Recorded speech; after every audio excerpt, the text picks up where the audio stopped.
I always think like have my cushion in the high yield savings, have any short-term goals that I'm saving for in a high yield savings account. Like, so I'm not going to invest it in the stock market where it's risky and it's locked up and maybe there's taxes. I'm just going to keep this money, earn a little bit more interest than I would in my like checking account, but I know it's for that goal. Like going and opening a whole other bank account in another location because your bank doesn't offer one. Sometimes it's a hurdle for some people because they're like, look, I don't want to sit here and try to log into 3 different bank accounts to check all these balances. It's almost like, is the interest rate high enough to incentivize me to move over?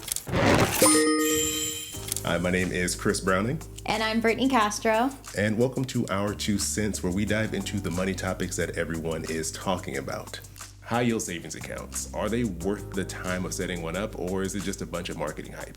Yeah, so basically a high yield savings account is just giving you more interest than your normal savings account. So I always think like my checking and savings account at whatever bank you use, those are going to give you very nominal interest, if any, like 0.01% interest. So you don't keep a lot of money. That's what I think of more like my fluid money account. Money in, money out, right? Comes in from the paycheck or income goes, pays for all the bills. My high yield savings is going to earn a little bit more interest based on whatever the government rates are, Fed rates. Maybe like 2-4% on average per year. So definitely more.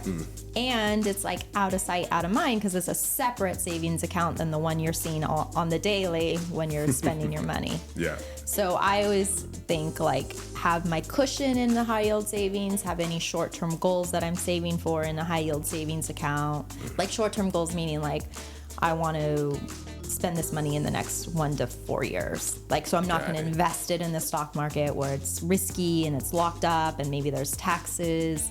I'm just going to keep this money, earn a little bit more interest than I would in my like checking account, but I know it's for that goal.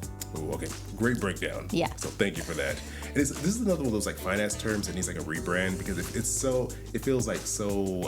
What would we name it? High yield savings? Like, why don't they just say high interest?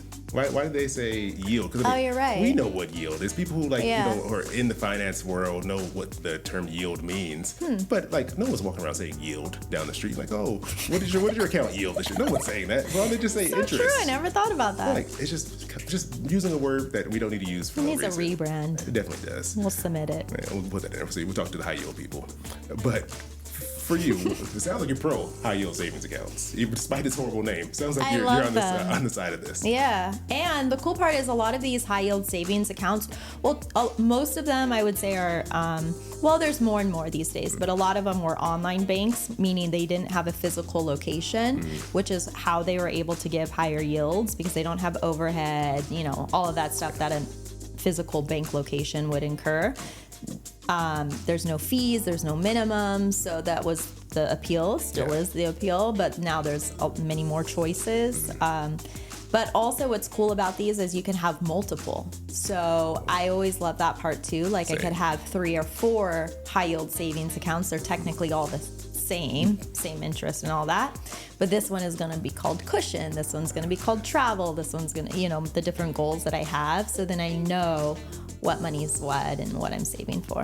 Ooh, I like that. I do the exact same thing. Do you? Yeah. Because on my mind, I need to see the separation between different things. And it makes it more exciting. It does. Like you know what the money is for. Yeah, because when it's all in one account, I'm like, this is great, but I don't actually know what any of this is for in particular. So I feel guilty about pulling it out for something that's not like long-term savings or emergency fund. So I do the exact same thing. I love having like the different names, so I know what I'm doing in there. Nice. And if I wanted to try to argue with you against this account, what would the argument be? I would say that look, I love higher interest rates, but maybe going and opening a whole other bank account at another location because your bank doesn't offer one. Sometimes it's a hurdle for some people because they're like, look, I don't want to sit here and try to log into 3 different bank accounts to check all these balances. And it's almost like, is the interest rate high enough to incentivize me to move over? I'm trying really hard because I love high yield savings. I know. I'm trying to fight it, but it is. It's like free money. If your money is just going to sit there, might as well get a little more interest. Yeah, but one thing I will say I'm against with these is this idea that you have to chase the best interest rates. Because I find some people are like, oh, I'm getting 3.5, but I can get 3.8 over here. I need to just move. I'm like, but that's so silly because it's all going to change. Yeah, and you're doing too much. And I think It's too much. that's the one downside when people get so obsessed with the rates that they don't do anything because they're constantly trying to find the best. I had a place to put client it. who did that, and I was like, please don't do that. It's a waste of time. And like maybe you will earn a little bit more, Yeah. but also those rates are variable. Yeah. So if this one today is giving higher than the other one, tomorrow it's going to reverse, and then it's the constant chasing an extra $20 a year. Yeah. And if you have that much in cash to begin with, where it makes it really substantial, that's a problem. Because true. you shouldn't have that much in savings. What I meant was savings, not cash. But yeah, even if you have like a 4% rate, like a great rate, Yeah. like that's still not that much money unless you have, like you said, if you have $10,000 in an emergency fund, that's still not going to be, you're not going to go on a trip off of the interest Right. you earned off of that. So you're right. It's like a nice bonus, but yeah, it's not so much. Yes, I'm not doing all that. So don't do too much with these. Like, I think it's great to go out and try to find the best ways to get a good interest rate, check out these accounts, but I think don't overthink it because just pick one that's FDIC insured, and make sure your money's Absolutely. safe, and then just leave it alone. Don't look at it again. Go live your life. Hey, thanks for joining us here on Our 2 Cents. Don't forget to hit us up in the comments with your 2 cents.